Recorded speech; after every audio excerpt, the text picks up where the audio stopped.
ವಿದ್ಯಾರ್ಥಿಯಾಗಿ ಇಲ್ಲಿನ ಶೈಕ್ಷಣಿಕವಾಗಿ, ಸಾಮಾಜಿಕವಾಗಿ, ಆರ್ಥಿಕವಾಗಿ ಎಲ್ಲ ವಿಚಾರಗಳನ್ನ ಅಧ್ಯಯನ ಮಾಡಿ ಹೊರ ಜಗತ್ತಿನಲ್ಲಿ ಅತ್ಯಂತ ಉನ್ನತ ಮಟ್ಟವನ್ನ ತಲುಪಿದಂತಹ ವ್ಯಕ್ತಿ ಹೇಮಂತ ನಂಜುಂಡಯ್ಯ ಅವರು ತಾವು ಓದಿದಂತಹ ಶಾಲೆಗೇನೆ ಬಂದು ಮುಖ್ಯ ಅತಿಥಿಯಾಗಿ ಆಗಮಿಸೋದು ಒಂದು ಹೆಮ್ಮೆಯ ವಿಷಯ.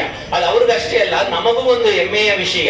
ಅಂದ್ರೆ ನಮ್ಮ ಶಾಲೆಯಲ್ಲಿ ಓದಿದಂತ ಒಬ್ಬ ಹುಡುಗ ಹೇಗೆ ಸಮಾಜದಲ್ಲಿ ಬೆಳೆದು ನಿಂತಿದ್ದಾನೆ, ಇವತ್ತಿನ ಸಾಕಷ್ಟು ಸವಾಲುಗಳನ್ನ ಜಾಗತೀಕರಣದ ಮಟ್ಟದಲ್ಲಿ ಎದುರಿಸ್ತಾ ಇರುವಂತ ಸಂದರ್ಭದಲ್ಲಿ ಅತ್ಯಂತ ಉನ್ನತವಾದಂತ ಒಂದು ಸಂಸ್ಥೆಯಲ್ಲಿ ಶ್ರೇಷ್ಠ ಮಟ್ಟದ ಸ್ಥಾನಮಾನವನ್ನ ಪಡ್ಕೊಂಡಿದ್ದಾನೆ ಅಂತಂದ್ರೆ ಅದು ನಮ್ಮ ಶಾಲೆಯ ಹೆಮ್ಮೆ ಅಂತ ನಾನಂತೂ ಭಾವಿಸ್ಕೊಂಡಿದ್ದೇನೆ.